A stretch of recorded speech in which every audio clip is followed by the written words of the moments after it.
Thank you. I'm good. You ready? I'm good. Okay.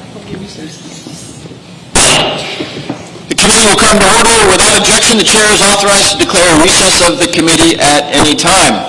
This hearing is entitled Addressing Milwaukee Housing Inequality to Improve Financial Security and Expand Wealth Building. I now recognize myself very, very briefly for a few opening remarks, and I want to start by thanking our witnesses here today. This is the final event in what has been an enormously valuable couple of days in this region, with my friend and ranking member, Mr. Stile, organizing a great day yesterday, and today, Congresswoman Moore organizing a just terrific tour of Milwaukee. And so we really look forward to hearing what you have to say. The whole point of us doing this is to get out of Washington, to hear from the people who are actually challenged by economic disparity, and to hear from those who are doing great work in addressing that. That is, of course, the mission of the committee. And as I was saying earlier today, we learn more in a couple of hours outside of Washington than we do in a couple of days inside Washington. So I'm really grateful for all of your participation.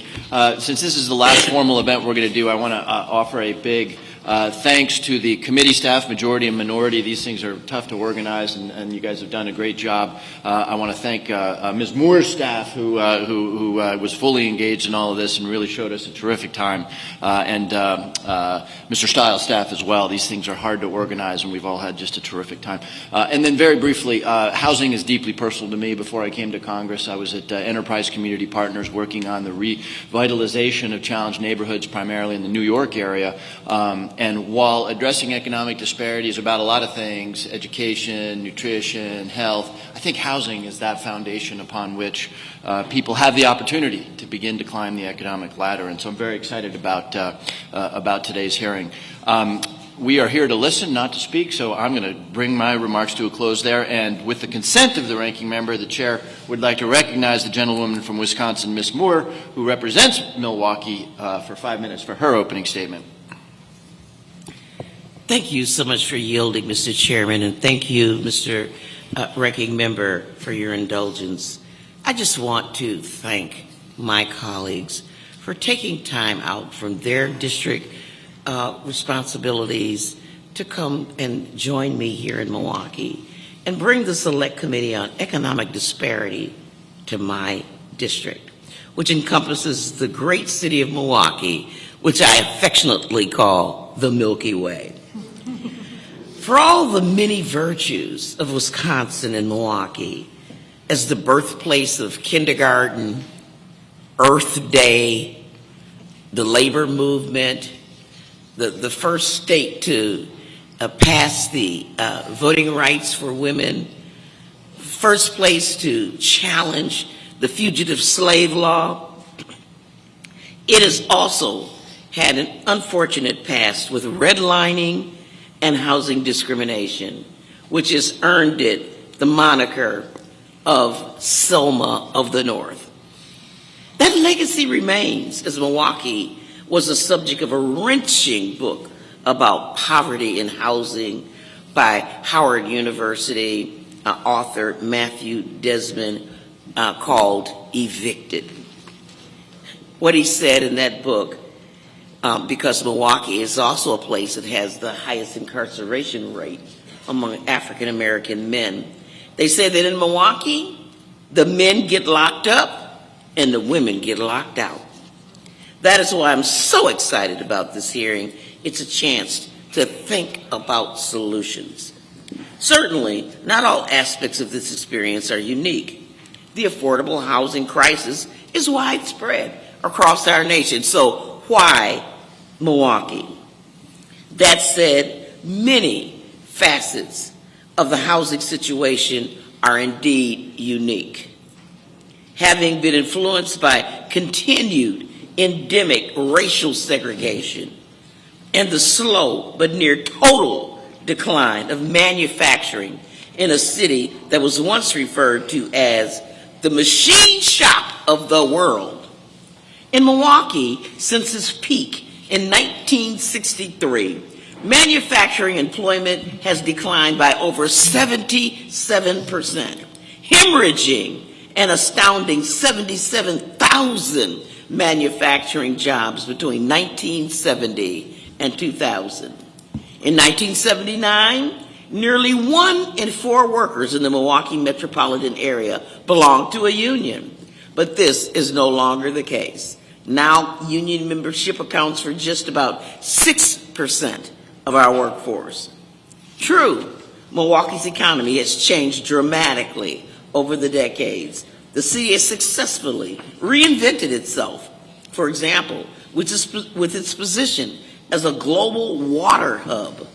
But undoubtedly, manufacturing is still an important sector of our economy.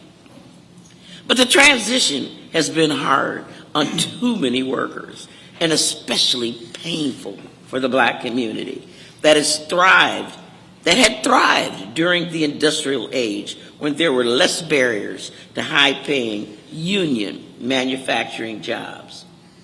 And now, our public policies have failed to adequately address the needs of our affected communities and people. John Gerda, who is very familiar to our library here, who is a Milwaukee historian, wrote a chapter on the Great Migration. And what he talked about is that the middle class that was formed with these great manufacturing jobs was unable to transform that into generational wealth because the loss of these jobs occurred within that same generation. Plummeting median household incomes and rising poverty rates are linked to the loss of industrial capacity and introduction of new economic activity. These trends have exacerbated the challenges renters and homeowners confront. Low incomes, not high rental prices, are the primary driver of the city's affordability gap. More than half of the households that are rent burdened, mean that they spend more than 30% of their income on rent. That's over 10% higher than the statewide rate and significantly higher than the national rate. And it's only getting worse. The share of renter households that are rent burdened has been increasing over the past 2 decades. Keep in mind, in many instances, people are paying well above that 30%. Not 32, 33%. It's common for rent to eat up as much as 70% of their paycheck. There just aren't enough homes for households earning the minimum wage, or even $15 an hour. There's absolutely nowhere in the state of Wisconsin, and I would argue nowhere in the country, where if you're earning $7.25 an hour, which is the minimum wage, can you rent a place to live. Across Wisconsin, it's estimated that 400,000 families make less than $15 an hour, but only 170,000 homes are available to them. The gaping shortage represents a policy failure. And of course, to speak up to the purview of this committee, it's a drag on our economy that deepens unjust disparities. Soon and very soon, Mr. Chairman, consider for a moment the experience of so many renters struggling to make rent and often living in housing that's suffering from poor conditions. Conditions so bad, for example, that tenants' lives are frequently threatened by electrical fires, lead paint. And on top of that, renters often contend with predatory landlords who abuse the eviction system. And yes, black renters are hit hardest. On the other hand, many landlords who are not corporate owners are unable to upgrade properties and provide a decent dwelling that will continue to be affordable to their tenants. And these landlords are unable to sort of carry these renters who are unable to pay their rent. The challenges faced by our renters and landlords translate into barriers for first-time home buyers. This is an area that is especially important that we fix if we're going to successfully tackle economic disparities, given the fact that home ownership has been a key way to build generational wealth. Milwaukee has a 29% point gap in black to white home ownership. Black home ownership is just 27%. And Milwaukee is losing an estimated 1,000 homeowners in neighborhoods of color every year. Like for renters, the difficulties for first-time home buyers are myriad. Insufficient supply is a key problem, one exacerbated by the fact that so much of our housing stock is aging and in need of repairs. More than 2 out of every 3 occupied housing units, 67.6% of Milwaukee, were built prior to 1960. Our affordable housing crisis in Milwaukee and across the nation is acute, and failure to address it means denying millions of Americans a key foundational building block to economic prosperity and mobility. Y'all, this is personal to me and to my constituents, which is why I fought to have this hearing in our city. And I want to thank the chairman, the ranking member, for their leadership and for them, again, for joining me. And I look forward to our expert witnesses, our panel, about why we find ourselves in this situation. What works, what doesn't work, as we look to unlock affordable housing and home ownership for and being left behind in parts of our community. And Mr. Chairman, thank you for your indulgence, and I yield back. Gentlelady yields back. The ranking member is now recognized for what will henceforth be known as the Milwaukee 5 minutes. Witnesses may not get that same Milwaukee 5 minutes. The gavel is usually heavier in D.C. I thank the chairman. I thank my colleague, Congresswoman Moore, for joining us at this hearing today. We've had 2 productive days. We were in Kenosha yesterday talking about connecting workers to jobs, our workforce development, the gap that we have between workers looking for work and the jobs that are available. We spent today, earlier, on a bus tour through Congresswoman Moore's district, seeing actually a lot of the similar challenges that we see in cities across the state of Wisconsin. We see often older housing stock and the challenge that places on families with repairs. We're in a high inflation environment. We saw the numbers today that inflation is running at an 8.5% rate. Inflation's outpacing wages.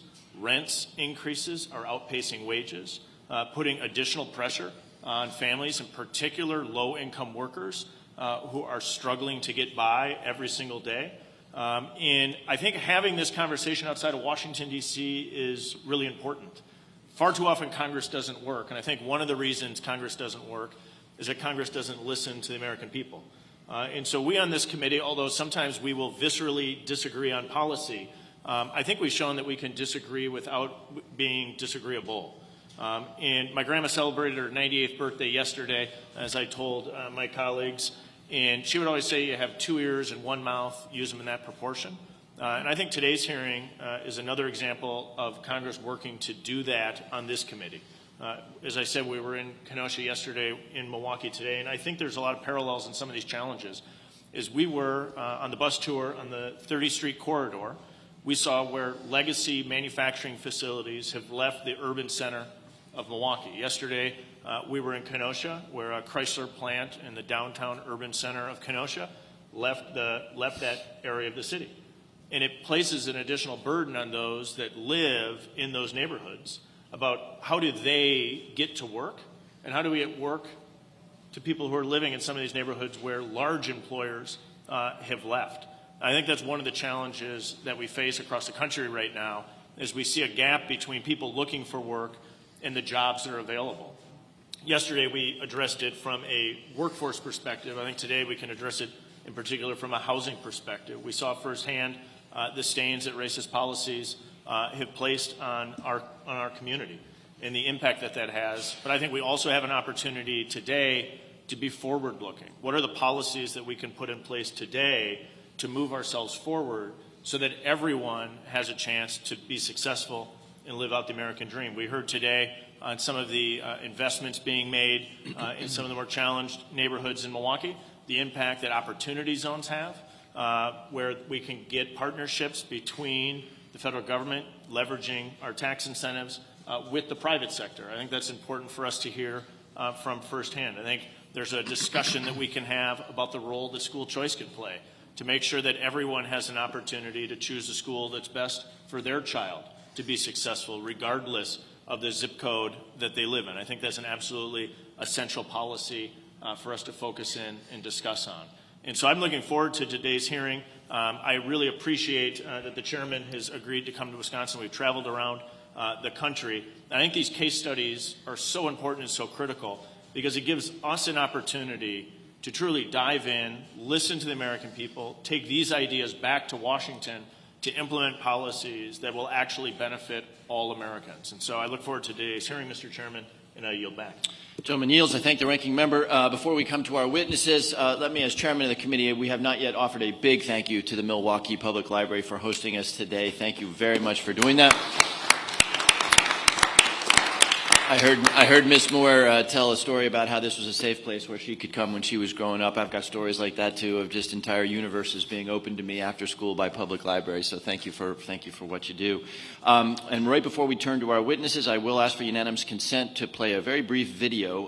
It has been the custom of this committee to try to highlight some voices from out there, some folks that are actually living the conditions that we've talked to. So with unanimous consent, we'll just play a 4-minute video to highlight some voices around this challenge.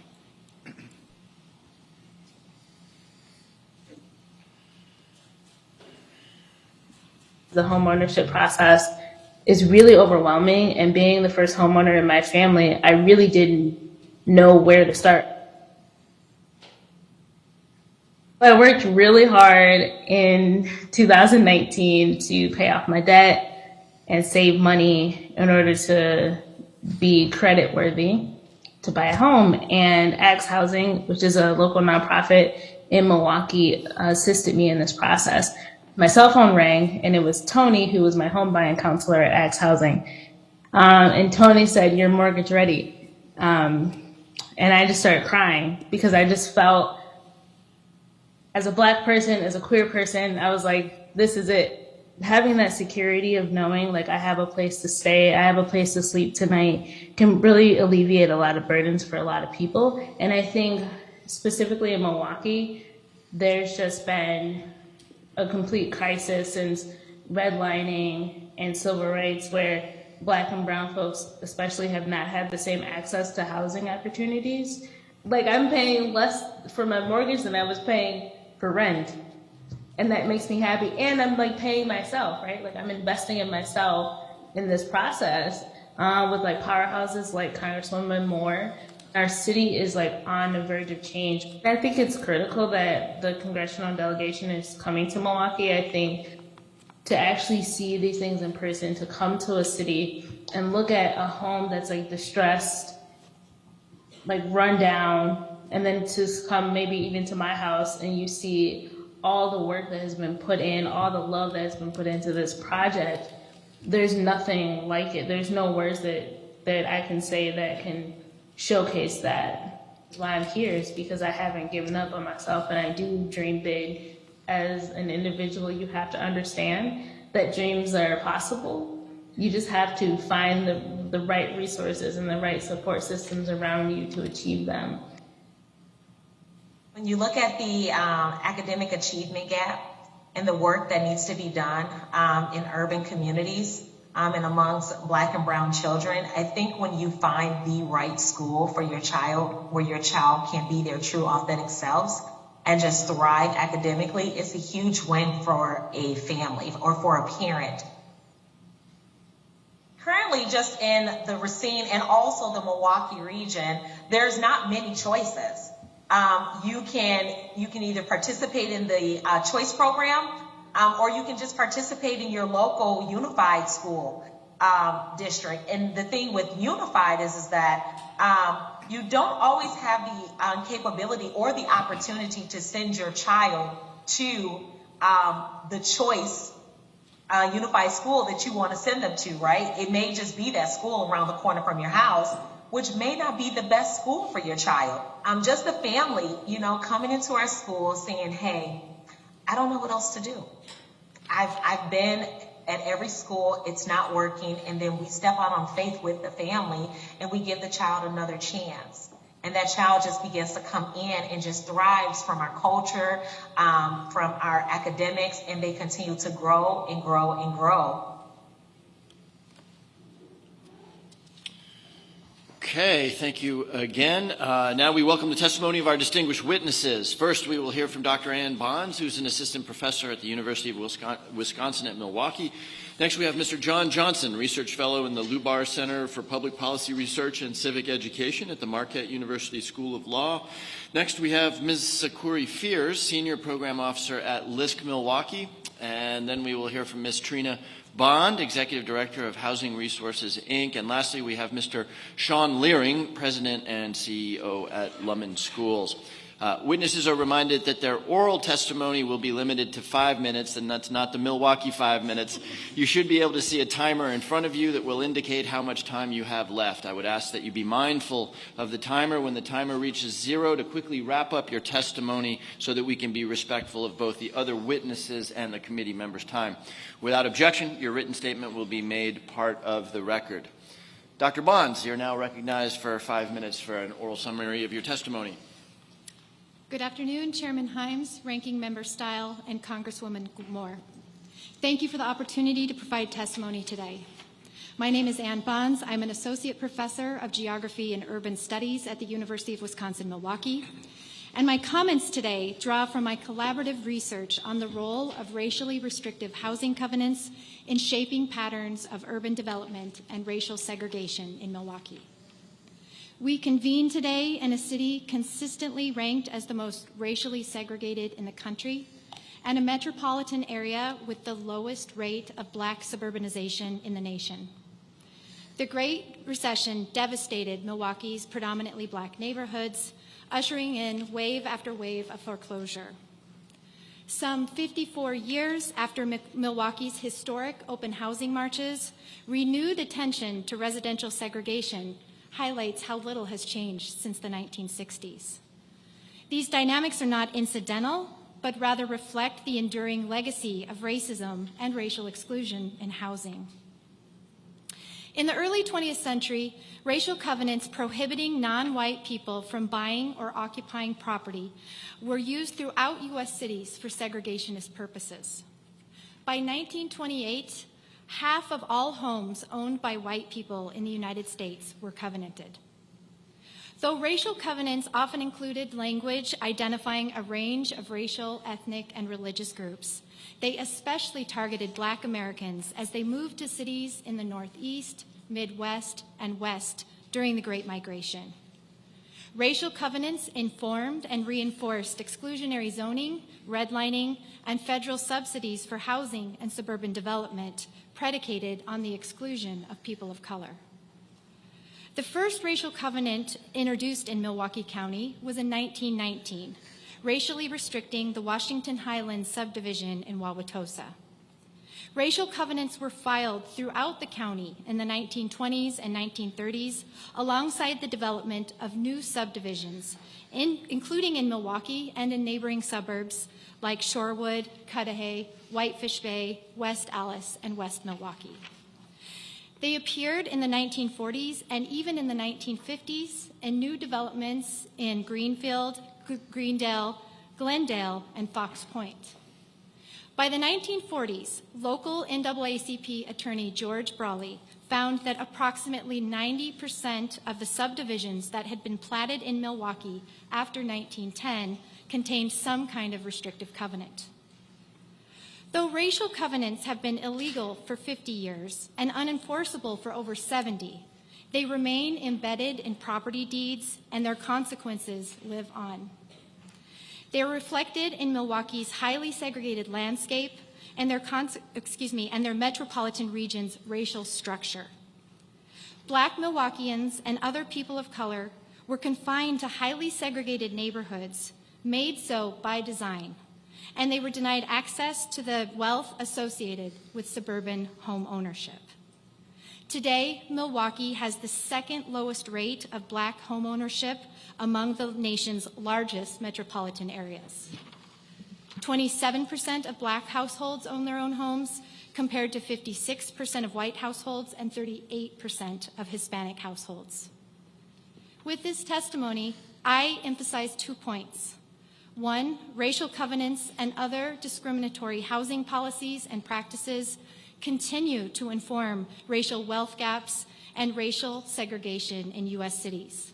And two, U.S. homeownership as an institution and a critical component of economic stability and wealth accumulation has always been racialized.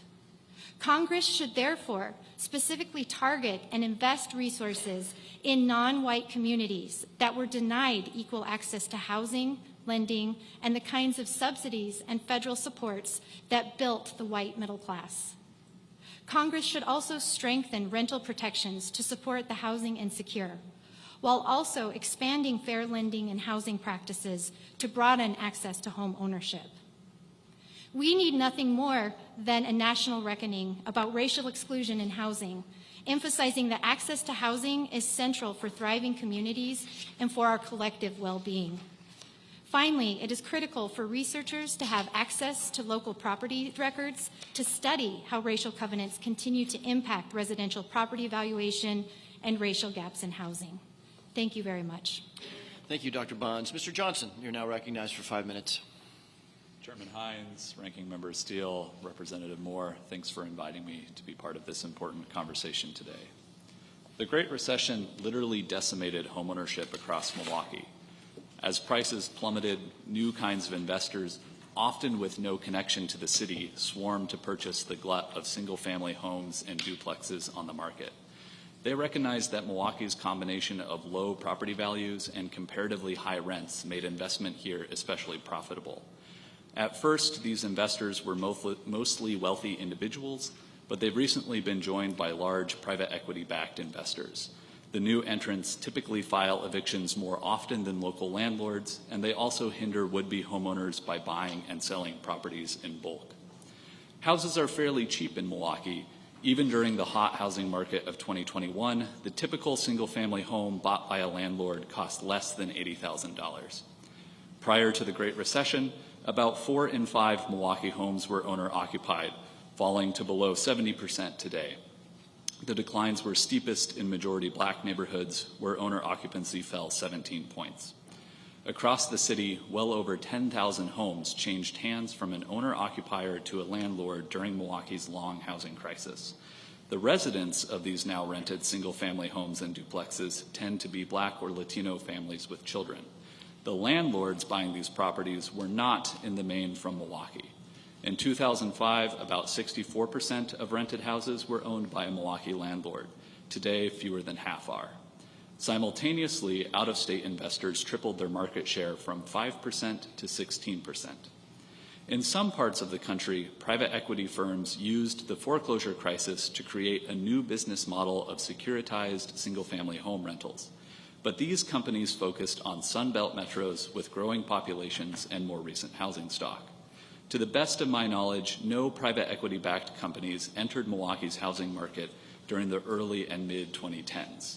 Instead, smaller investors, often individuals from states like California, Texas, and Florida, flooded in.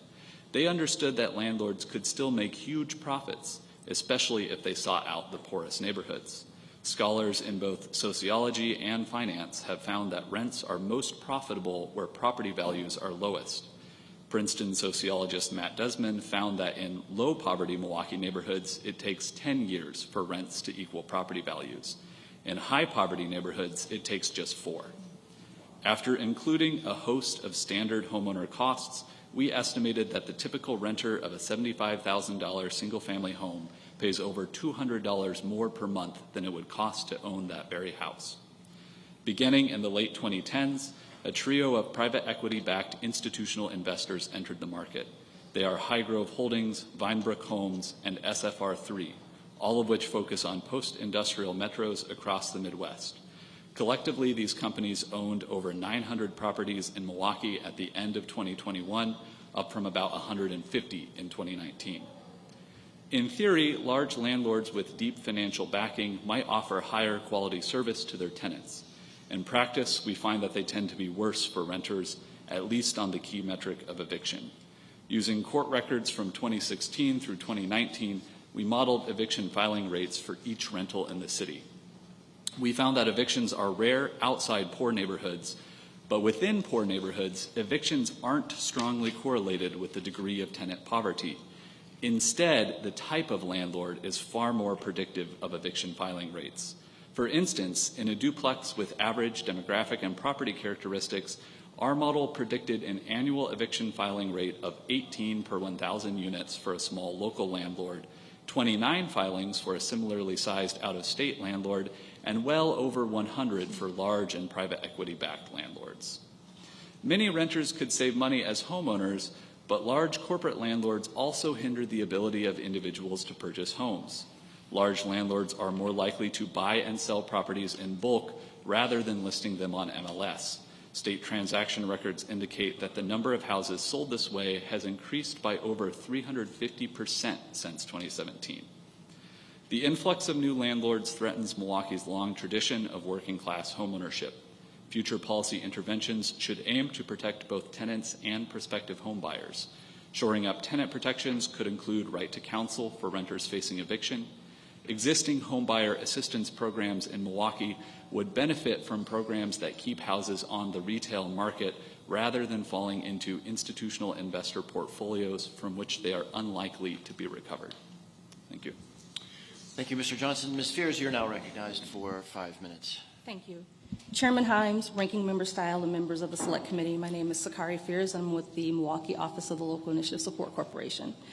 LISC is a national nonprofit housing and community development organization and certified community development financial institution, and we're dedicated to working with residents and partners to forge resilient and inclusive communities across America. We mobilize corporate, government, and philanthropic support to provide local community development organizations, nonprofits, and small businesses with loans, grants, and equity investments, as well as technical and management assistance. Our work covers a wide range of activities, including housing, economic development, building family wealth and incomes, education, and creating healthy communities. Locally, our initiatives focus on areas where the flight of industry and jobs have left a vacuum of disinvestment and poverty, and where housing can stimulate economic growth.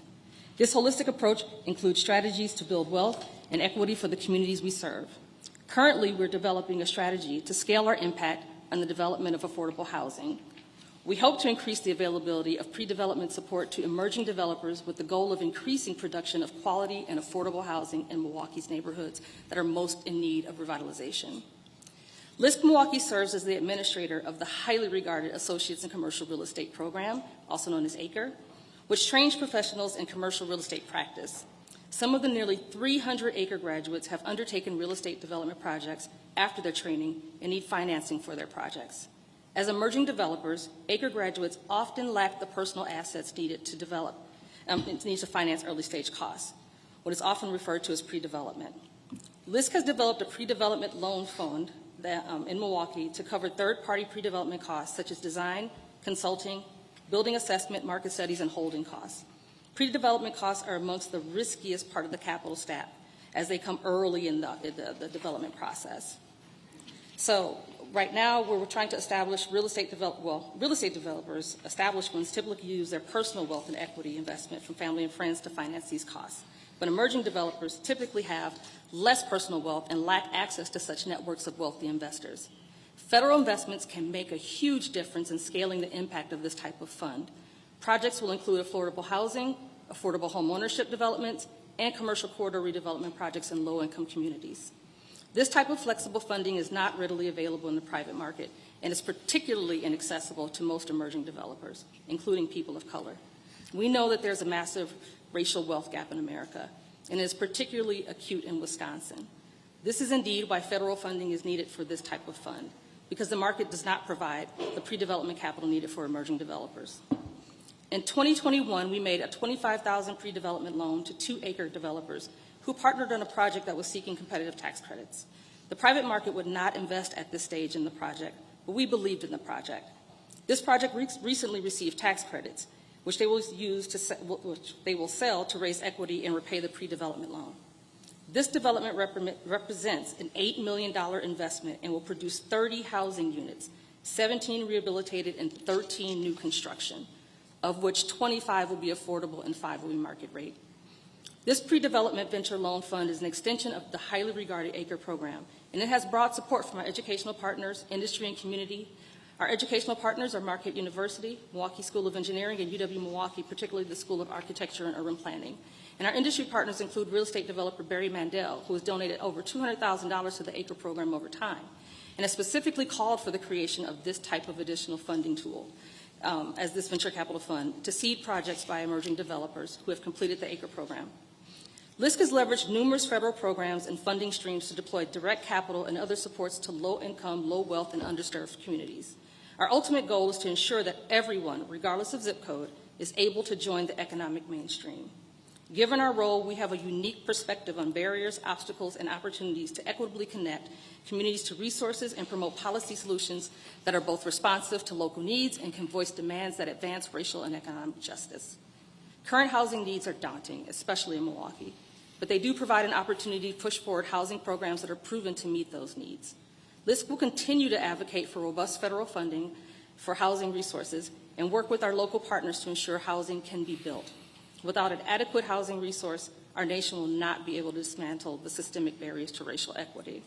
I appreciate the opportunity to provide this testimony to the Select Committee on Economic and Disparity and Fairness, and I look forward to the work to come.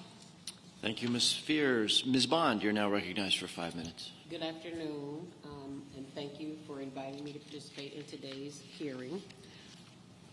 My name is Trina Bond. I'm the Executive Director of Housing Resources, Inc., or HRI, as we call it.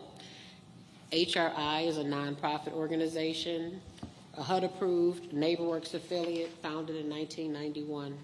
Our mission is to prepare people for sustainable home ownership and foster financial empowerment by providing comprehensive education, credit repair for first-time buyers, and assisting homeowners in maintaining and retaining their homes through successful foreclosure mitigation strategies and other supportive services. Since our founding, we have been committed to helping home buyers purchase their homes in Milwaukee. Purchasing a home can be a daunting and confusing process, as we heard in the video today. When you consider that the majority of buyers we help are minority and low moderate income, this can add additional barriers that can make homeownership seem unreachable. Our services provide buyers with the knowledge and resources to empower them to make educated decisions, and we also advocate on their behalf. Our organization conducts 64 homebuyer education classes annually. These workshops provide a comprehensive step-by-step guide of the purchase process using HRI staff and a variety of real estate professionals as instructors. They provide buyers with the information and motivation needed to start the home buying journey. This overview allows prospective buyers to determine if home ownership is right for them. For those who determine they want to pursue home ownership, we offer one-on-one counseling, which includes credit help, budgeting assistance, financial analysis, and most importantly, an action plan that provides buyers with specific actions that can be taken to address and eliminate their identified barriers. We then work with buyers over what it can sometimes be 6 months, 1 year, or even more until they are ready to begin the purchase process. We help them identify reputable real estate professionals, review their offer to purchase, home inspection, loan documents, and provide down payment and closing cost assistance, and continue to advise them until they have successfully purchased their homes. Our work does not end there. Our organization also provides home buyers with supportive services such as post-purchase education and counseling, foreclosure prevention counseling, home repair assistance, tool lending, reverse mortgage counseling, and mortgage assistance grants. Our goal is to make sure that the homeowners are able to protect the investment and remain successful homeowners who can retain their homes that they have worked so hard to acquire. Historically, as we've heard, low and moderate income minority households have increased barriers to home ownership due to the lack of education, limited resources, bad credit. They may also face lending disparities disproportionately. These barriers can deprive families of opportunities to build wealth and improve their financial standing, which can cause generational poverty. Home ownership can help break the cycle of poverty by allowing families to accumulate wealth through home equity. The consistent decline in minority home ownership has served to increase the racial inequities and disparities that we are discussing today. The COVID-19 pandemic also wreaked havoc on Milwaukee neighborhoods and exacerbated these issues. Minorities and low and moderate income residents have been disproportionately negatively impacted by higher rates of contracting COVID, loss of employment, threats to housing, rental, and home ownership, and increases in their expenses. During these uncertain times, people were looking to survive, as well as seeking a sense of stability, safety, and calm. It also reminded people about the benefits of owning versus renting, which led to an increase in the number of residents seeking our services. Some had the luxury of working from home and others did not, and many were caring for loved ones. Both were seeking more space and the stability of home ownership. Well-sustained sources of funding are needed so that HRI and organizations like ours, as well as other nonprofits that are doing great work in Milwaukee, can increase their capacity, offer affordable housing opportunities, and supply down payment closing cost assistance, as well as home repairs for homeowners to reduce the disparities in Milwaukee. Thank you, Ms. Bond. Lastly, Mr. Leering, you're now recognized for 5 minutes. Thank you, Chairman Hines, Ranking Member Stile, and Representative Moore. I'm humbled to be here. Maybe you have heard that education is the great equalizer, that education is the single best way to realize the hopes and dreams for all children. As schools, we are creating future opportunities for children when we provide high-quality education and build on real-life connections. That ultimately reduces barriers like health and housing. I'm here to tell you that parents believe that. And there's a lot of evidence that getting your child in the right school for them reduces barriers to opportunity. As a principal, I had just finished providing a tour for a mother that was considering enrolling in our school under the Milwaukee Parental Choice Program. She had tears in her eyes at the end and she said, "I just didn't know that schools like this existed." At that moment, it wasn't about how good our school was or wasn't. Instead, for the first time, she saw an option that was the right fit for her son, who was terrified to go to his last school. Many school leaders across educational sectors, district, charter, and private, regularly hear that message from parents. Parents are visualizing a future for their child and saying, "My child will be successful here." Parents know that when they choose a school, they're not just choosing a curriculum or programs, but a culture, a philosophy, values, mentors, and ultimately, open doors to the future. Every school is different, but parents know that choosing the right school will make all the difference. And that resonates in Wisconsin and across the nation. In a recent poll, 74% of Wisconsin residents believe that parents should have the right to send their children to schools that are the best fit for them. In Milwaukee, 46% of students choose a school other than the one assigned to them. Nearly 20% of children in Wisconsin do the same. There are over 350 additional school choices in Wisconsin programs. And when parents have school options, charter, private, and other programs, the impact is undeniable. Let me share just some of the empirical evidence on the impact of school choice. At least 14 research studies have found that school choice improves student outcomes. At least 8 studies find that school choice improves civic values and practices. 25 studies have found that the programs save money to taxpayers. At least 31 studies have found that school choice improves public education in general. 11 studies found that access to private schooling is associated with improved perceptions of safety. At least one study found that school choice attracts people to live in the area. And at least 9 studies find that school choice moves students from segregated to less segregated schools. I've been leading schools for over 20 years, currently at Lumen Schools, a network of 7 different campuses in Milwaukee and Racine, serving over 1,400 mostly low-income minority students. I have talked to countless parents, and I have not yet met one parent who doesn't want to choose the best school for their child because they believe in the power of education to change lives. The challenges that parents face, particularly in areas like Milwaukee and Racine, are substantial and they are real.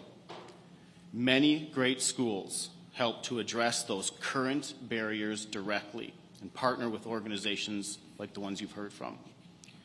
And when parents are able to choose the best fit for their child, students are much better equipped to address the challenges in the future. Thank you. Thank you, Mr. Leering. We now turn to members' questions. Just so you know, I think I'm going to do what we did yesterday, which is 2 rounds of questions, 5 minutes per member. I'll just ask the witnesses. We have a tendency to go on long. At 5 minutes, try to wrap up your answer to anybody's question. And if you need more time, you can submit stuff for additional answers for the record. With that, I'll recognize myself for 5 minutes for questions. Mr. Johnson, you caught my attention with your treatment of something that we're hearing more and more about, which is the investment in particular of private equity-backed organizations in single-family homes, residential housing. We, 2 of us sit on the Financial Services Committee. We're conscious of the fact that this is happening more and more. You said something interesting, which is that they tend to jump to eviction much more rapidly than perhaps traditional neighborhood homeowners.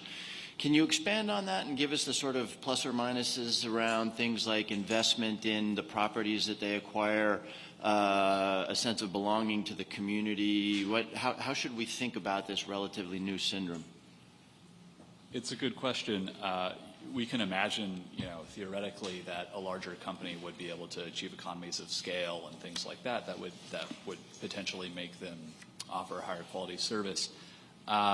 That doesn't seem to be the case. There have been 3 studies, including mine, on this topic, to my knowledge. The first one by Alora Raymond in Fulton County, Georgia, done in partnership with the Fed down there, that found an increase pretty substantially in evictions in single-family home rentals, specifically by institutional investors. The Atlanta metro being one of the first places where private equity firms develop that business model. And it's one of the parts of the country where they've achieved the greatest market share. Another study looked at this in Boston. That was conducted by Henry Gomery. And it found that it looked at apartment buildings and houses, and it found that after a property was purchased by a private equity firm, evictions increased at the same property.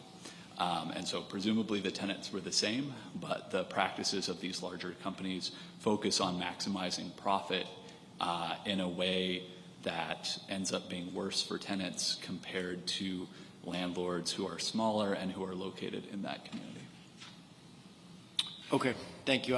We could spend a lot of time on that. It's a new syndrome, and I think, particularly since private equity organizations often are required to file with the SEC and are now having increasing impact on housing, it may be something the committee might want to take under consideration. My second question, which goes to everybody, so we'll have to do it as a speed round. Great testimony, thank you. We all have short attention spans and can remember 2 or 3 things.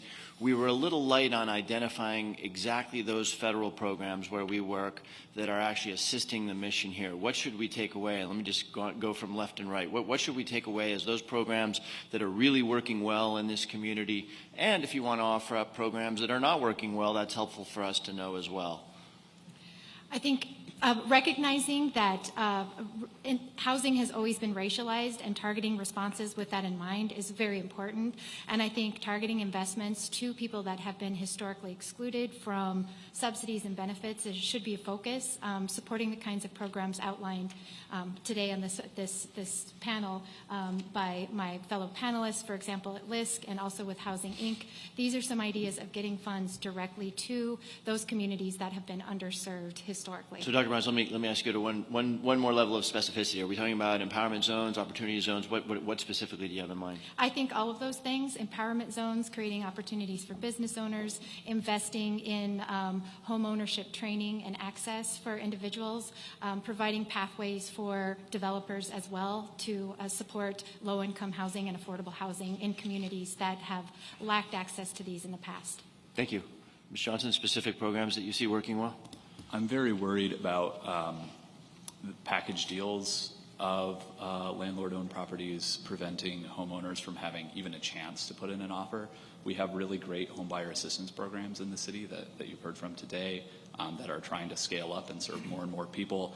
But the would-be homeowners that they're helping have restricted access to properties because of the package buying tendency of these new larger landlords. So programs like land banks and community development alliances, which are able to compete with landlords in buying properties in bulk and then turning around and selling them. Thank you, Mr. Johnson. I'm sorry, I do want to hear from the other witnesses very quickly. I want a good list of stuff that's working well. Yeah. Ms. Fears, Ms. Bond. Thank you. I think the low-income tax credit, housing tax credit program, the expansion and more investments and broadening that, it's been one of the vehicles by which a lot of our emerging developers through the ACRE program have begun their entree into real estate development. And with the expansion of that, I think, one of the key takeaways in terms of the need for housing and affordable housing in Milwaukee through the CDA's housing plan has been to make sure that there's well-resourced folks from within the neighborhoods that have a stake in these neighborhoods that can actually utilize these federal programs to impact affordable housing. I think we have a number of examples of where that's been successful here locally. I know Congresswoman Moore can speak to a lot of things that has been happening in Bronzeville and some of the developers in that area. And really the impact of that tax credit program and expanding that is going to yield some. Yeah, thank you. Thank you. I'm going to be disciplined on time here. Ms. Bond and Mr. Leering, my second round, I'm going to let you answer, but thank you very much. With that, recognize the ranking member for 5 minutes. Thank you very much, Mr. Chairman. I want to dive in, if I can, with you, Ms. Trina Bond. We have two Bonds today. So Ms. Trina Bond. I think a lot about the first house that I bought a handful of years ago and the challenges that go into making those types of decisions, reading through the documents, navigating through that. You're on the front lines, assisting people, and uniquely, from a national perspective, uniquely in Milwaukee, we often have people that will actually save money by buying a house over actually a reasonably short duration of total time. And I think one of the challenges that we see is the educational jump from understanding what the process is and how to navigate the process. You're on the front lines of that. Two questions. And first part is, what is the biggest challenge that folks who come to you for assistance need in navigating through that process? I'll let you start there. Thank you. The biggest challenge that folks that are seeking our services is the lack of education. And we see that once we, talk to people, work with them, do the education, and kind of walk them through the process, we're empowering them to make better decisions for themselves. But if I had to put a finger on what part of that educational process, they need to go to a bank to get a pre-approved on a loan, they need to meet a realtor, they need, specifically, I'm just trying to get my finger on what is the biggest piece of the puzzle of all the services that you provide? Understanding the process of purchasing a home would be the biggest piece, and all of the above, everything that you said, all of that's important. So understanding that process, and I think it's a complicated process for a lot of people, in particular first-time home buyers who are entering into that. I think it is incredibly difficult of a process, and the more people that we get into homes, the better off we are, and we stabilize a lot of these neighborhoods. I appreciate the work you do. One of the areas that I've seen, and specifically with regards to the education process of people who are becoming homeowners, is the delinquency on paying those mortgages. We see a significant improvement simply by taking a class to prepare an individual to buy a home. How do you track the data that as you're preparing people to become homeowners, how do you track that data? How do we track the data as we're preparing people? Do you follow through as to whether or not they've been successful, meaning if they go into default on their loan, if they have a challenge, do you track them after they leave your program? Well, we try our best to track them. Many of the folks that buy through our organization, we offer them post-purchase education classes to work with them and teach them the responsibilities of home ownership, as well as foreclosure prevention and the other programs that I mentioned. So we try to keep in touch with home buyers. Unfortunately, many are, once they're in their home, unless they have an issue, then they don't reach back out to us. So. I think it's just an interesting area. We see it in particular on programs that allow individuals to get a lower interest rate who engage in programs. Sometimes there's data. There is data that shows that individuals who enter into educational programs, the type that you're describing, are much more likely to make mortgage payments on time, keeping them in their homes after the purchase. And I think what the work that's being done, in particular on the nonprofit sector, and preparing people for home ownership is a big piece of the puzzle as we look at getting more people from becoming renters and paying rent to be getting homeowners to paying a mortgage. And so appreciate the work you do, Mr. Chairman. I'll save my next questions for a second round. I yield back. The gentleman yields back. I now recognize the gentlewoman from Wisconsin, Ms. Moore, for 5 minutes. Thank you so much, Mr. Chairman. I've really appreciated the comments of all of our witnesses. Let me start with Dr. Bonds. I want to share with you on our tour today, we had Mr. Reggie Jackson talk a little bit about the racial discrimination and the racial covenants, which you have talked about here today. I was wondering if you could share with us how the federal government and how the other institutions around buying it, because that's sort of abstract to just say somebody wrote a racial covenant. Can you just give us just sort of a walkthrough of how, quite frankly, collusion with the federal government, created the segregated neighborhoods that we have here in Milwaukee? Certainly. We can talk a little bit about initially practices of municipal racial zoning, and this is where cities themselves would designate specific areas for example, black people to live within the city. In 1917, that was found unconstitutional in the case of Buchanan versus Worley. After that, after municipal zoning was outlawed, then we saw that there's a turn towards what was often called private zoning or restrictive covenants. Now, at the national scale, we had the burgeoning real estate industry working to create language to include this covenant language promoting. Just specifically, the big lenders then were FHA. Yes. How come the federal government didn't observe the unconstitutionality of making these loans? There was a striking contrast here where there's an understanding that the presence of people of color in neighborhoods would lead to declines in property values. And so preserving the racial homogeneity of neighborhoods was seen as the law of the land. This was enshrined in FHA policy and lending practices. So this idea was essentially about preserving property values. And that ran directly against the ideas, of course, of equal opportunity for all. Thank you so much. You mentioned in your testimony that we ought to direct investment in the affected communities that suffered from redlining. And of course, the reason we're here in Milwaukee is because unlike any other place in the United States, this is the epicenter of where it happened. Happened everywhere, but it really happened here.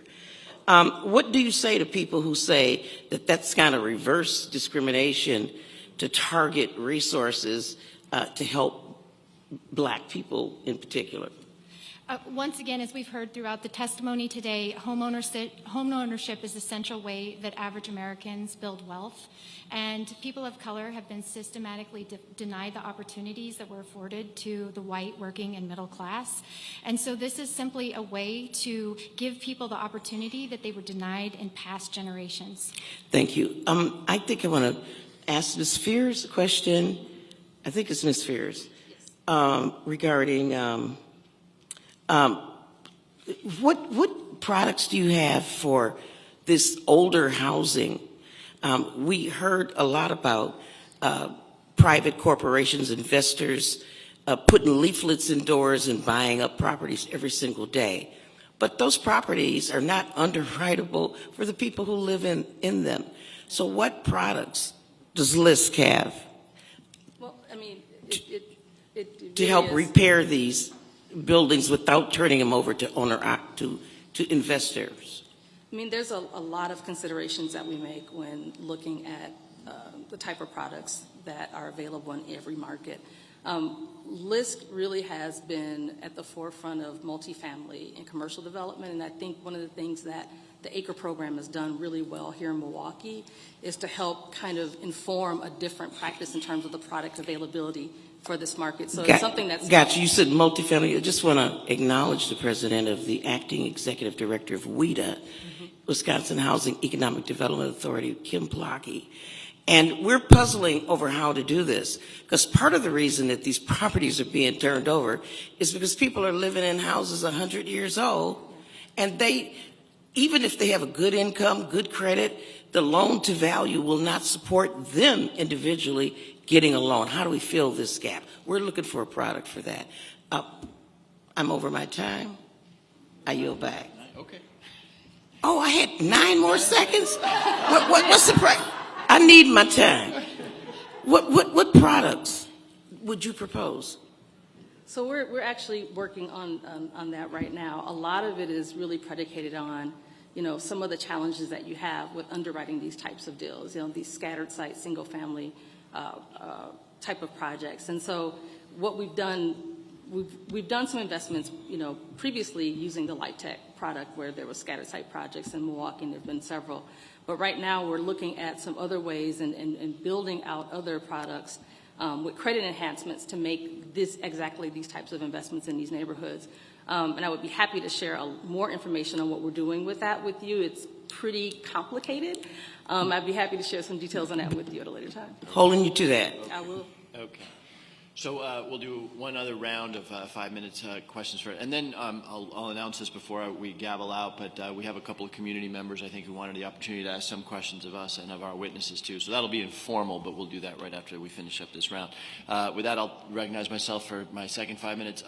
Ms. Bond, I said we would come back to you on programs, federal programs that are working that we need to be mindful of. I think increased funding for our community development block grant and home funds.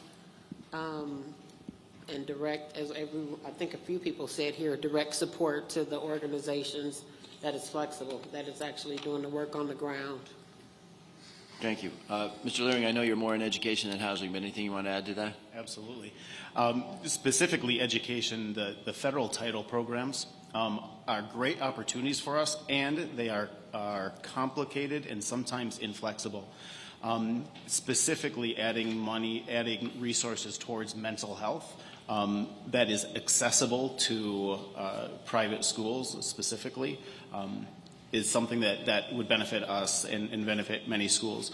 Like other schools, we have an entire group that works in partnership with community resources to connect our families to resources and connect our students to resources. Okay, thank you. I want to use a balance of my time, I think, with Dr. Bonds and Mr. Johnson. When you tell the story of racial covenants and of segregation, we've only told half the story, or less than half the story, right? It's not just that communities of color are excluded from white neighborhoods. It's also about where public investment is made, access to good schools, access to public safety, what communities are sort of first up when a highway comes through. So let me ask you to just take a minute to tell the second half of that story, because an awful lot of people who don't know housing may just say, okay, you've got segregation, but what's the economic effect of that? Absolutely. These kinds of policies and practices channeled investment to areas outside of the city, so to suburban areas in particular. And so you see, a loss of jobs, net jobs, loss of populations, so-called white flight, so middle-class white populations that could leave the city did. And then you have a concentration of disadvantage, an overall disinvestment in urban communities. And so over time, of course, this really shapes to the overall composition of neighborhoods, the kinds of amenities that are available in neighborhoods, the quality of those amenities, schools, access to green spaces, parks, safety. And, there are countless studies documenting the long-term effects of the concentration of that disadvantage. Thank you. Mr. Johnson, anything to add to that? The only thing I'd add is when a neighborhood is in one of these, as my colleague at the law school calls them, Kaylee Murray, dispossessory regimes, they tend to experience the same thing later on. A recent example of that is that houses which were owner-occupied before the Great Recession then experienced foreclosures. Now the landlords who own them, when you control for everything else, tend to evict at higher rates than other landlords with similar properties. So these things echo through time. Pardon me. My last question. I've talked to the ranking member about this, and every time I see a closed-up factory, which there's plenty of those in my district too, I ask, where did they go? Pratt & Whitney, we saw it today. Not Pratt & Whitney, Briggs & Stratton. So my understanding is that an awful lot of the economic activity has moved west. The lake is not quite as important anymore as access to the interstate. The jobs have moved out there. That poses obviously a transportation challenge, but how are we doing here? Because I think that other communities are dealing with similar things. How are we doing here to make sure that we're growing communities around those economic hubs that are good, fair communities to live in? Is Milwaukee being very intentional about creating housing in areas where one could conceivably walk to work? I think that's one of the biggest challenges right now, the dynamic of spatial mismatch, wherein job growth is really taking place outside of the city, and there is an overall cutbacks in transportation, making those jobs more difficult to access. So I think an on-the-ground policy that could immediately begin to address some of these issues would be to invest in public transit, make it more widely available, so that those who need jobs, access to living wage jobs, can actually reach those jobs. Thank you. Ms. Fears and Bond, you're working at this. Any comment on that, the movement of economic vibrancy to the west? I think, Dr. Bonds hit the nail on the head when she said that transportation is key in that. We know that some of the impact of, the longstanding segregation, economic and racial in this city does impact the outlying suburbs as well. And so having the type of affordable housing available in those areas, in those job hubs, is challenging at times. And so I think having a focus in and around supporting transportation opportunities to get to those hubs is going to be key. We know affordability here within the city is necessary and needed, but affordability in those areas as well, and advocating for that type of workforce-based housing is necessary in those areas as well. But for right now, the immediate need definitely is to support transportation. Thank you. Thank you very much, Mr. Ranking Member. Recognized for 5 minutes. Thank you very much. As we traveled around Milwaukee today and reflected, I think, by all three of us, one thing we saw was a great sense of pride in the communities we visited. That's not the case everywhere in the United States of America, but there was a great sense of pride in every community we visited, and I think that's true across our state. People are proud to call Wisconsin home, even though in some of the neighborhoods we stopped in, there's some really unique and serious challenges that are faced. I think a lot about where people choose to live. We obviously have some very significant historical challenges, uniquely so, in Milwaukee vis-a-vis the country. You think of the hierarchy of people who are making decisions, and it'd be a little different for everybody, but it's often proximity to a place of employment, proximity to your current family, the safety of your community, and the school and educational opportunities for your children. And you, Ms. Ann Bond, were saying, I think very correctly so, that some of the historical practices here channeled investment away from some of our urban core and into the suburbs. And so I look in particular at the work you're doing, Mr. Loring, to make sure that people have an opportunity, in particular for the education of their children, in their home community. And I think uniquely with school choice in Milwaukee, we've seen many of these schools located not in the suburban ring, although they're there as well, but also in the urban core of Milwaukee. Many of these locations where you could truly walk to school. We drove by one as we drove down North Avenue today, a Milwaukee choice school.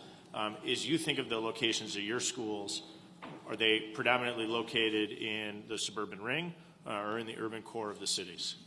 Definitely in the urban core. I think you can see that most clearly with what parents say when they come to our schools and schools like ours, which is the number one thing on their mind is safety.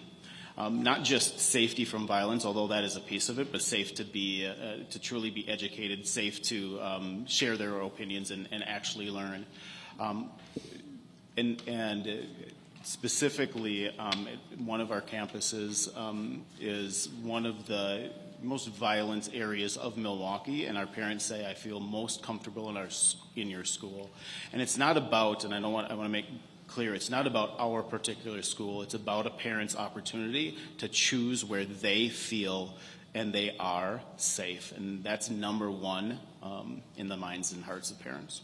I appreciate that. We spoke to a number of people today who were born and raised in the communities we visited, still live there today, productive members of the community and of our state writ large. And they're looking for those opportunities as they're making decisions like we all do as to where we live in particular at a point in time where an individual's buying a home. What are the metrics we should be using to judge the success of school choice in Wisconsin?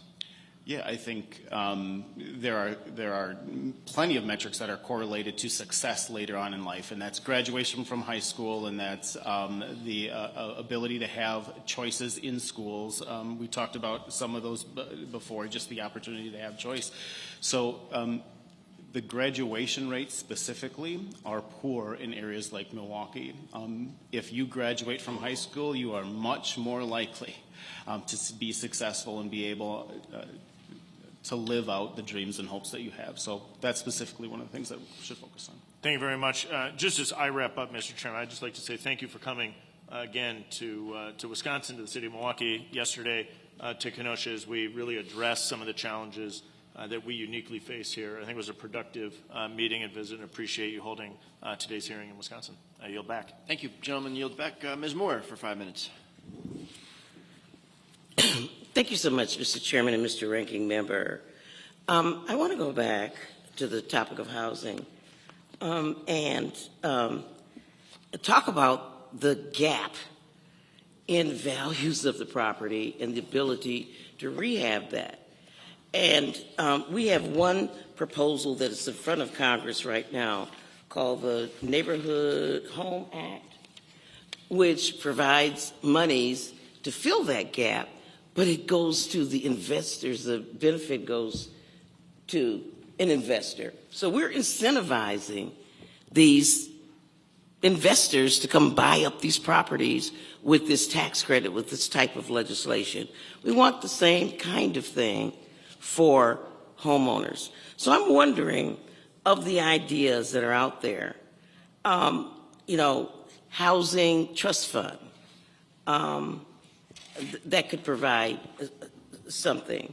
The capital magnet fund. A $4 billion in a new middle class housing emergency fund to build houses for middle class buyers. Are there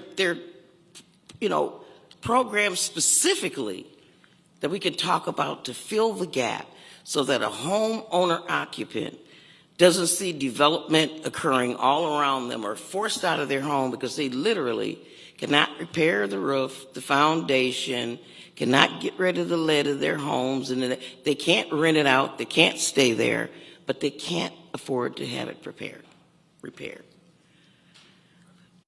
That's you, Liz, that's Dr. Bonds, both the Bonds, Ms. Fears. I mean, I think, and we've had that some of our national policy folks have conversations with Congress on the support of the Neighborhood Homes Investment Act and other, the Home Investment Partnership Program, Capital Magnet Fund, and how those get utilized. But I think the biggest, component of what you were saying is, some of these things benefit investors, and how do we make sure that that benefit is equally and more appropriately realized by folks in those communities, by homeowners themselves, or for small emerging developers like we have here in Milwaukee through the ACRE program.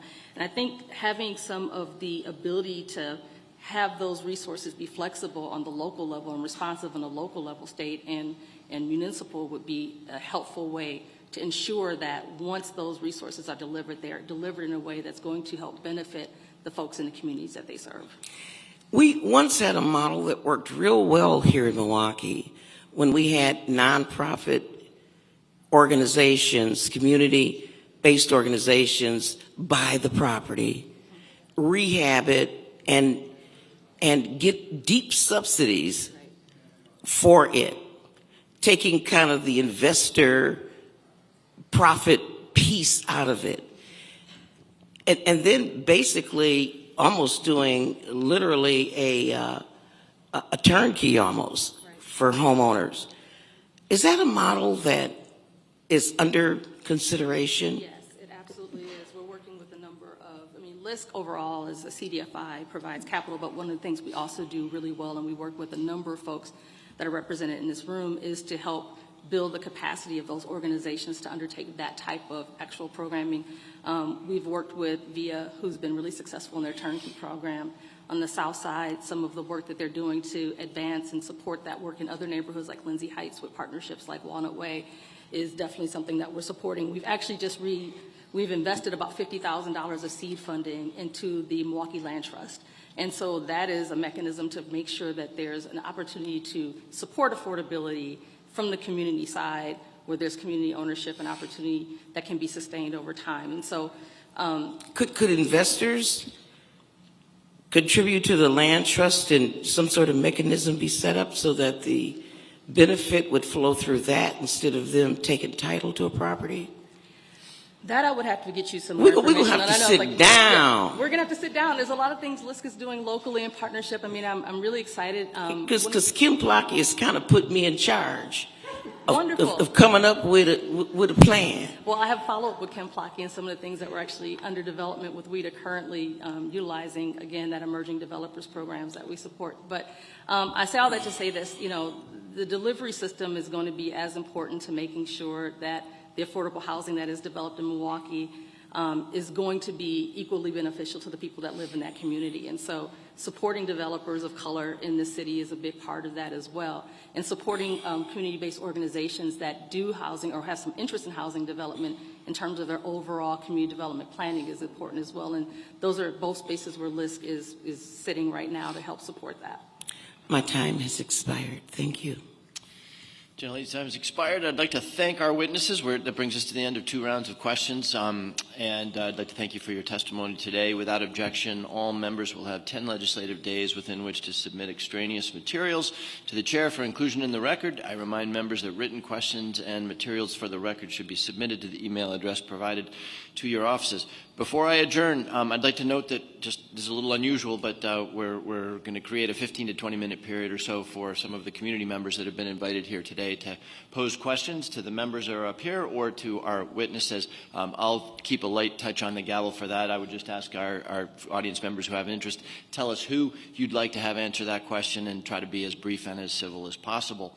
And then once that is done, that'll take 15, 20 minutes, and then I think a couple of us, I think Mr. Stile may need to leave, but a couple of us will be available to anybody from the press who would like to follow up with questions.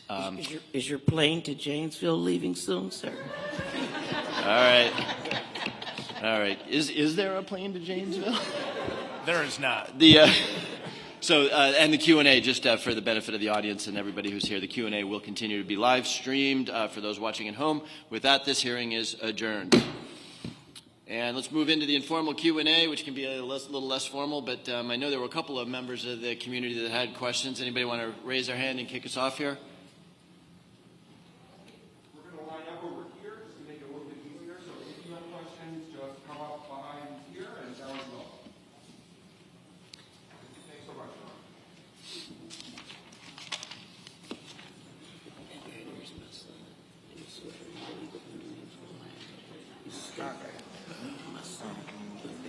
pass it along.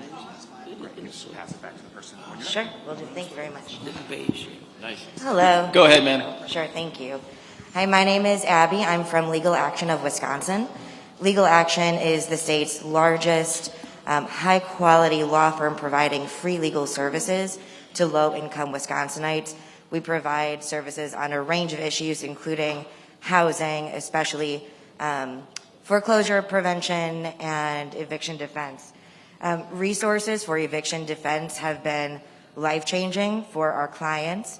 We too often see clients who are living in uninhabitable conditions with landlords who aren't held accountable for repairs, excuse me, even if complaints have been filed.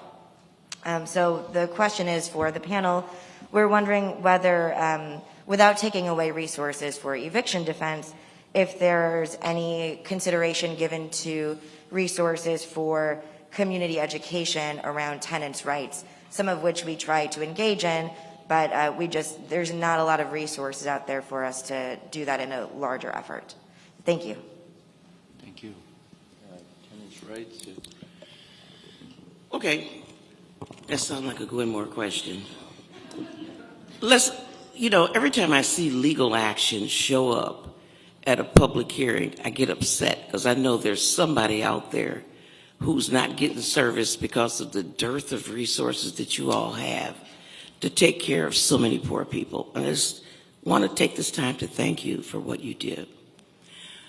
With regard to tenants' rights around eviction, I don't know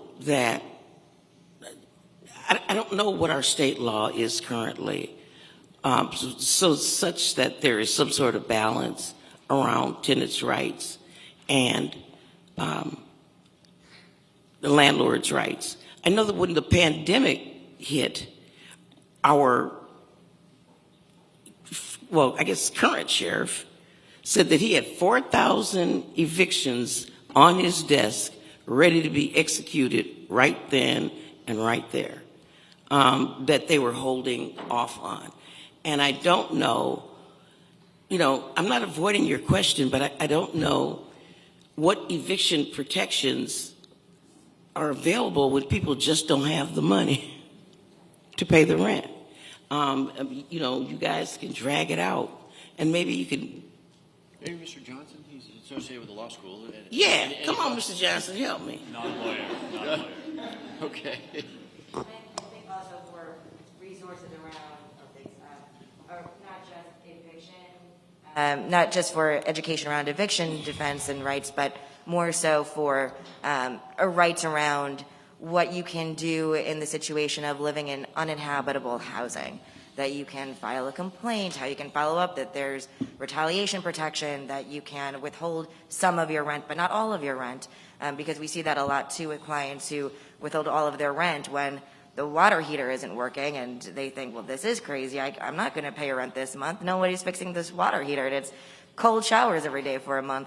But then they can face eviction for withholding all of their rent. So thinking more broadly about tenants' rights generally. Tenants have rights to live in a decent house.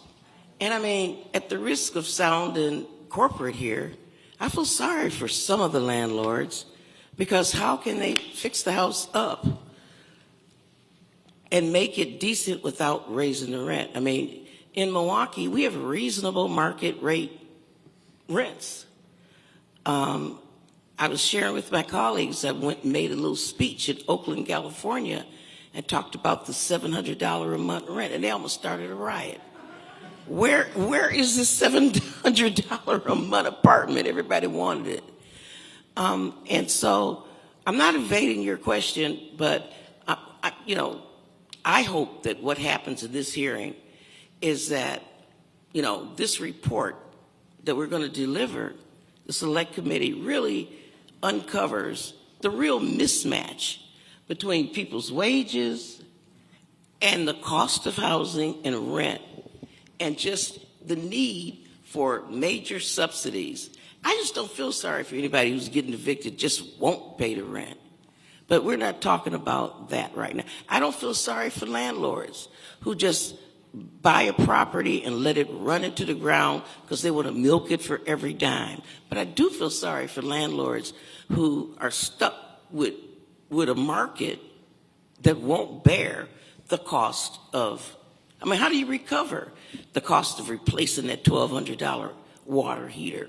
You just don't. Okay, we better, I see a pretty healthy line there, so let's move on. Thank you, ma'am. Good afternoon. Thank you so much for this opportunity. My name is Mary Ferwerda, and I'm the director of the Milwaukee Justice Center, which is the self-help civil legal aid center in the courthouse. We serve people who don't qualify for free legal representation from Legal Action and similar organizations, but yet cannot afford to hire an attorney.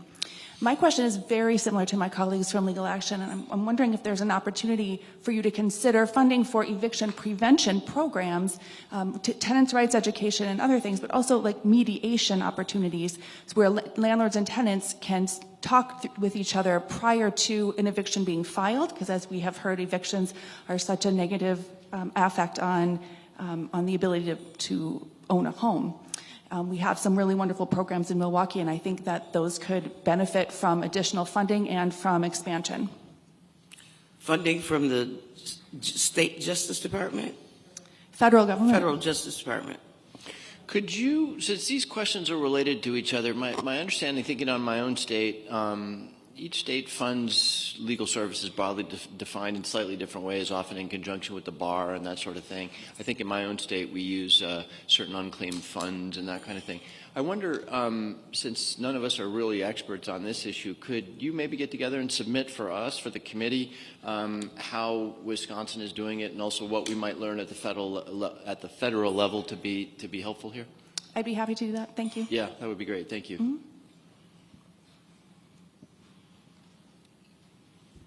Yes, sir. Good afternoon. My name is Rafael Garcia. I'm the Executive Director and founder of Community First, an affordable housing agency here in Milwaukee County that focuses both on keeping the low to moderate income family homeowner in their home, as well as building of new low to moderate income units of housing.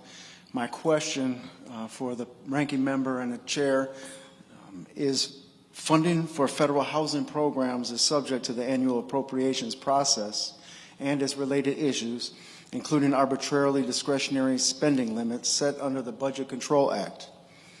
The annual appropriations process poses a challenge for organizations like Community First because even as our needs grow and the community needs grow, the annual federal funding increases by less than inflation, if at all. How can we change the way we fund our housing programs to make sure that we fully fund them and ensure that they work at the levels that our communities need? You directed that question to us, so maybe you want to go first? Sure. Go Either ahead. way. Well, just very quickly. So I used to, when I was at Enterprise, I felt this very intensely. By the way, some of our funding is actually not subject to appropriations. All the tax credit stuff, so low-income housing tax credit, and that's good stuff because it needs to be messed around with by the Ways and Means Committee in order to alter that, and it's obviously been a very successful program over time.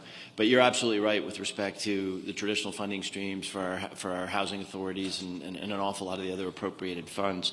I wish I had a good answer for you on how you might not suffer the ups and downs of the annual appropriations process.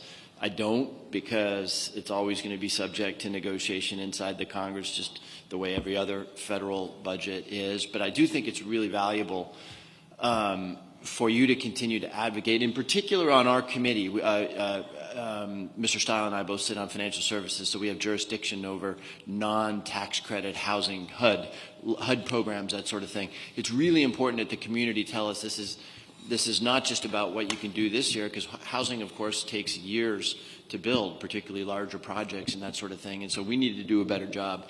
We'll argue over how much is enough, more or less, but we need to do a better job providing some certainty. I want to make in many ways, I agree. So to hit it on the head, Mr. Garcia, Congress is broken, and if you want a perfect example of where it's broken, it's in the appropriations process.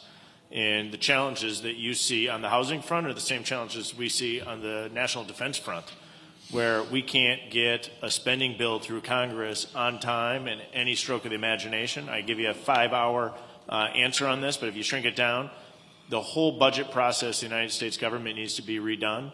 An easy example of what we could do to improve it is go to biennial budgeting, do it every 2 years like we do in the state of Wisconsin, and use the second year to actually review how well the money was spent. So we could actually go through and do the proper oversight and say this was a dollar well invested, it had a significant return and made a positive impact. This dollar was poorly spent, poorly invested, didn't have a return. Instead, we're always running behind. I can't be remiss to not note that the inflationary impact that you brought up is being seen all across the board. And that's going to be a challenging environment that we're going to be in this country for a good chunk of time to come. I don't offer that is good news. That's bad news. But it's going to be challenging, and the fact that Congress is broken right now is a continuing challenge. I think if anything you walk away from here is those of us on this committee, on this panel, I think there's an opportunity to disagree without being disagreeable. This is way beyond the traditional function of Congress. I know that doesn't seem reasonable to us in Wisconsin because you'd think people could actually sit down and disagree and then have a beer at the end of the day. That's not Washington, D.C. right now. So we got a broken process that needs to be redone. There's ways to address that. Thank you. I just want to take a stab at that really quickly, because the annual appropriations process, even if we were on time, is really frustrating to people who are trying to plan anything. So I'm a lead co-sponsor of a bill that's in your committee, put out by your chairwoman, Maxine Waters. It's the American Housing and Economic Mobility Act of 2021, H.R. 2768. And it would scale up annual federal investments in housing by putting it in as a 10-year aspirational goal. And getting the authorization, I think, getting the authorizing committee, get it authorized, and then working on the appropriations. But it would invest $445 billion over 10 years in a housing trust fund. I mean, this is what we need in order to sort of leverage the other dollars that we regularly get, regular dollars that we need a housing trust fund. It invests an additional $25 billion over 10 years in the Capital Magnet Fund. And that would be leveraged 10 to 1 with private capital. And that would build 750,000 new homes. $4 billion in new middle-class housing emergency fund to build homes for middle-class buyers and renters. $3 billion in the Public Housing Capital Fund to help maintain critical, affordable public housing units. Down payment assistance to communities. And it would strengthen obligations under the Community Reinvestment Act. We talked about that, where we really prevail upon banks, credit unions, and other mortgage companies to provide the credit to low and moderate income communities. And it creates a grant program specifically to help communities with an appraisal gap, including to help pay for home repairs or maintenance. And it prohibits housing discrimination based on sexual orientation, gender identity, marital status, veteran status, and source of income. And it also makes it easier to use housing vouchers in neighborhoods. So there are things that are people really patient money. It's what's needed. And I can really relate to the questioner here, the frustration of an annual appropriations process. So we're trying to lock it in for more than 1 or 2 years. Yes, ma'am. Thank you for having us. My name is Paula Butler. I'm with Milwaukee Habitat for Humanity. You guys have been talked at a lot today, so I'll try to be short. We at Milwaukee Habitat see the need for affordable and workforce development housing every day. We're doing our best to alleviate that, and we know that there's a commitment by public officials for this home ownership. However, we also know that the private sector has a role to play. Currently, in southeastern Wisconsin, we're the only larger housing producer building homes under 200,000. We are the only larger housing building homes under 300,000. Recent research by the Community Development Alliance highlights that the gap in affordable homeownership units in Milwaukee is over 30,000 units for African Americans and Latinos, as home ownership is the most important source of wealth generation for working families, especially persons of color, What policies and incentives can be offered to the private market to invest in home ownership and repairs and meet the needs of working families? So this is for all y'all. Yeah, no, that's great. That's a great question. What immediately comes to mind, of course, to these two members of the Financial Services Committee, and by the way, Ms. Moore is on Ways and Means, very, very powerful committee with respect to taxes. But I was on financial She was services on for financial- 14 years before. God bless you.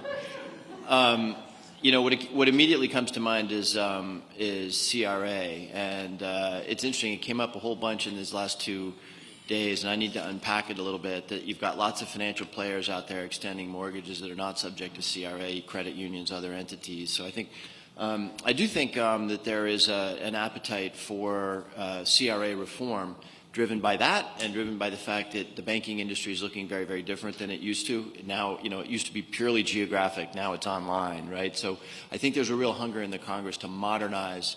There'll be a lot of fights around it, but to modernize, which I think is something that both parties could agree to. And then let me ask my colleagues to opine. But one of the things I'm taking away from this 2 days, Mr. Stile had us in Kenosha yesterday, and the role of S.C. Johnson. I mean, in some ways, they were the heroes of an awful lot of what was happening educationally.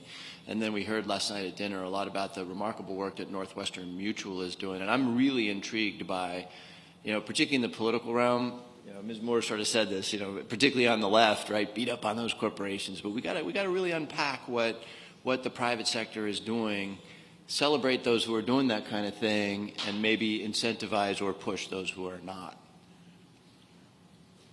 I ain't never beat up on corporations lately. Not today. There's a role for everybody. You know, my concern is balance. We were in Kenosha yesterday, and like you know, Racine, Wisconsin, where S.C. Johnson is located, that's their worldwide corporate headquarters in Racine. So is Case.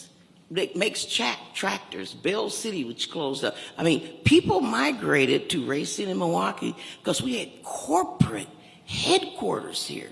A.O. Smith. And so, you know, my concern was, the balance. We do a lot of tax policy, providing tremendous tax breaks, which we ought to do for companies like S.C. Johnson. But what is the break-even point between the profit that you earn and retain on your books, what you share with your shareholders, and what you share with your workers? It is absolutely unexcusable to be a corporation and I'm not saying that this is true of S.C. Johnson, but I remember, and I only say this because it was in the paper, I remember when Walmart, was urging people to put cans of food in the basket for their employees. I mean, ridiculous. Why should you be collecting food for your employees? An employer, I'm not saying that they ought to be able to do it, but they ought to really find the opportunity to pay decent wages, to provide health insurance, to provide sick days, days off. Otherwise, you don't have a good job. So if you're a good employer, you are like Northwestern Mutual, trying to improve your community. You're like S.C. Johnson, try to improve your community. But improving the community means improving the income and the capacity of people in your community to live a decent life as well. That's my only, it's a match, and it's not just we're going to give tax breaks to corporations and not care about people making minimum wage, or we're going to raise the minimum wage and be unconcerned about whether or not that drives the company out of business. There's a balance, and I would love to see that. Thank you for the question, though. I'm going to be 30 seconds less, cognizant of the time. I'm getting yelled at in the back that I'm going to be late to my 2 o'clock. But I think this plays into you, and also the first two questions that we got is the overlay of different government entities at play. Not always is the federal government the best solution to some of our biggest challenges. I spent a week with a Habitat for Humanity build when I was in school during a spring break. It's an amazing program. I know it firsthand. Not always is the solution the federal government. Sometimes it's state, sometimes it's local.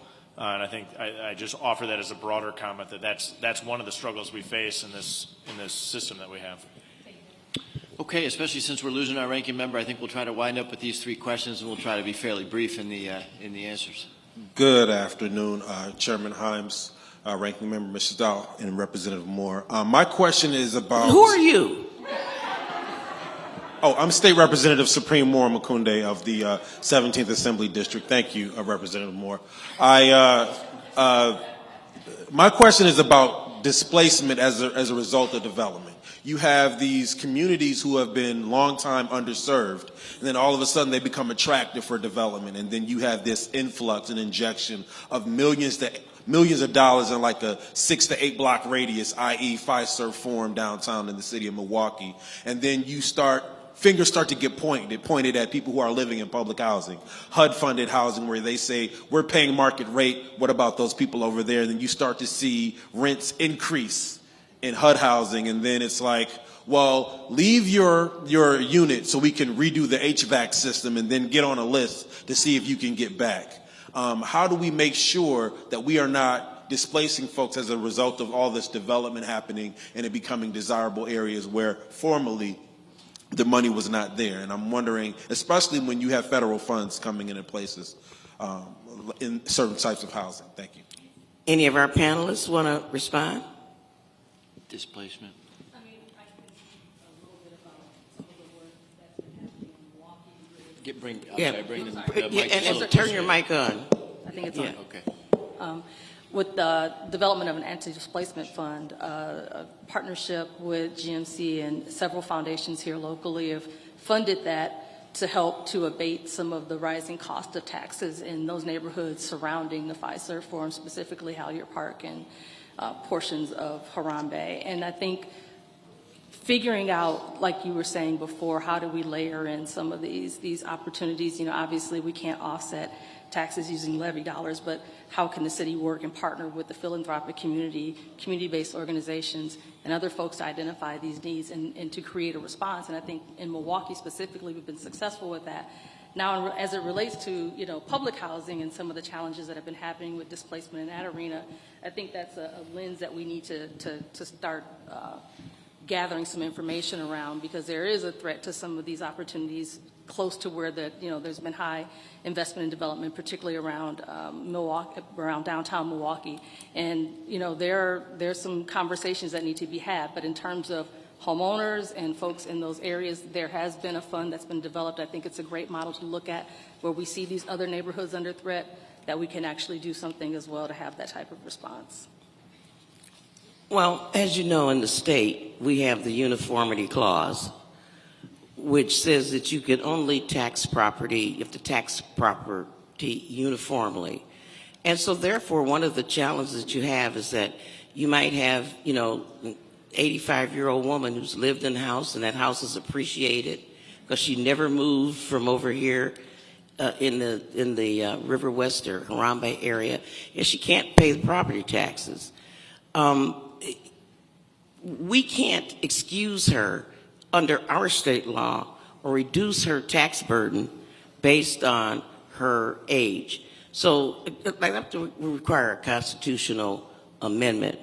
But there are lots of other opportunities, I think, to provide people with grants as elders who are at risk of being displaced. There are, I know in Georgia, they don't charge people property taxes once they don't have any schools. But I mean, we have the capacity to also create, and maybe I should ask Dr. Bonds, some reverse covenants and say, you may not develop in this area,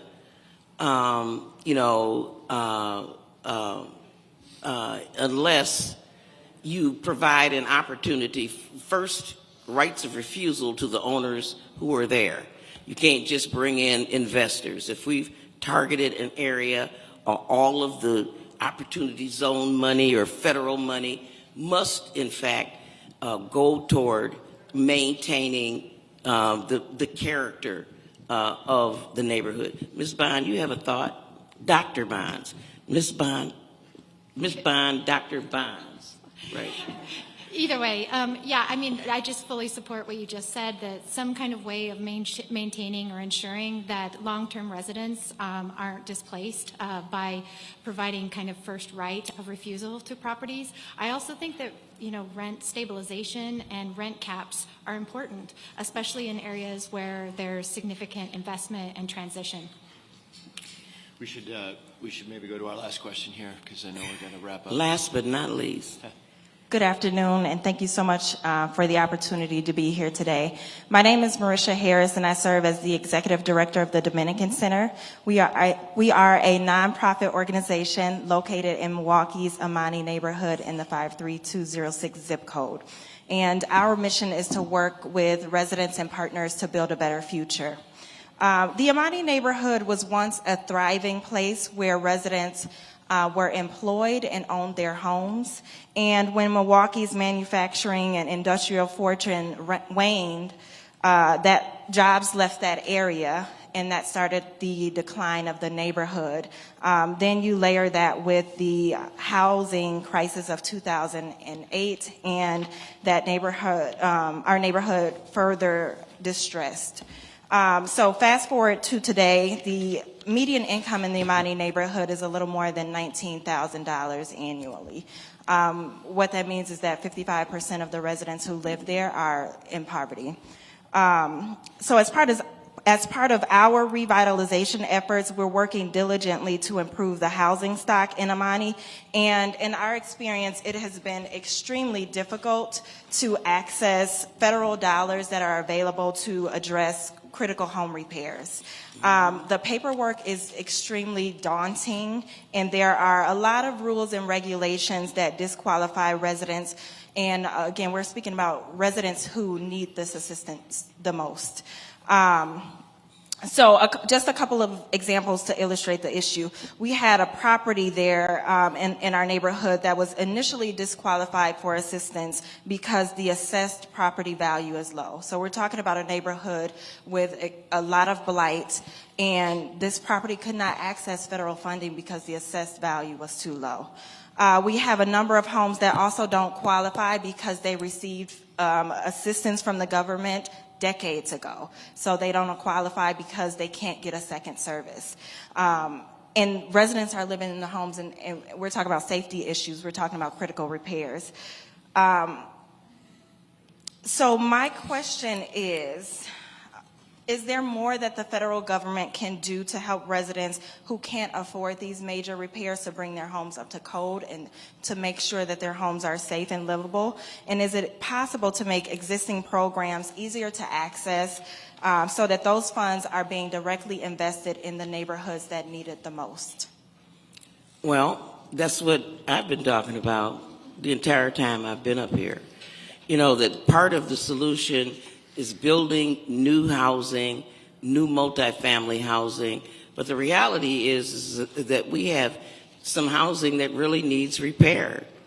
And they are, to the extent that they're homeowner occupied, we got to figure out a way to underwrite them without forcing them to sell them to investors, which of course drives up the costs and displaces them.